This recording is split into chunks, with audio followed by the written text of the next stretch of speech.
ሰላም ጋይስ እንዴት ናችሁ? ያው ሰሞኑን ቪዲዮ ፖስት አድርገን አናውቅም። ምክንያቱም ያው ሞኒተራችን ተበላሽቶ ያው ሊስተካከል ሄዷል። ሰው ቭሎግ እንሰራለን፣ ሄደን ሞኒተራችንን ሄደን እናመጣለን ማለት ነው። ተከታተሉ። ቁልፋችንን ወሰድን፣ ትንሽ መልክ ሰራንና ወጣን። በራችንን ከፍተን የውጭ በር ዘጋን፣ ተንቀሳቀስን፣ ደረስን። ኮምፒውተራችንን ጠራረግን፣ አቧራ ነበረው።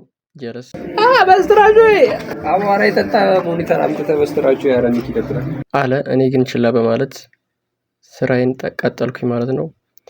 ጨረስን፣ ብራችንን ከፈልና ዴስክቶፓችንን ሸክፈን ጉዟችንን ወደ ቤት ገባን። ያው ተስተካክሎ ነበረ፣ ሰርቷል፣ ተመስገን ነው። እንግዲህ ያው ሰሞኑን ደግሞ ወደ ቪዲዮአችን እንመለሳለን። በተረፈ ቴንኪው። ቭሎግ መስራት ለከነዚህ ይከብዳል እንዴ? በኢየሱስ ቤተሰብ እንደ አንድ ጀማሪ ቲክቶከር እና ዩቲዩበር በጣም ብዙ የሚያስቸግሩ ነገሮች አሉ። ስትሪም ለማድረግ በጣም ብዙ የሚያስቸግር ነገር አለ።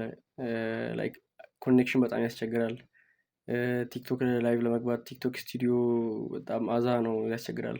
የምጠቀመው ዲቫይስ የኮምፒውተሩ ትንሽ ፐርፎርማንሱ የወረደ ስለሆነ ብዙ ያስቸግራል እና በቻላችሁ መጠን እናንተም ሰፖርት አድርጉን። ቪዲዮ ስንለቅ ላይክ አድርጉልን፣ ኮፒ ሊንክ አድርጉልን እና አበረታቱን ለማለት ነው።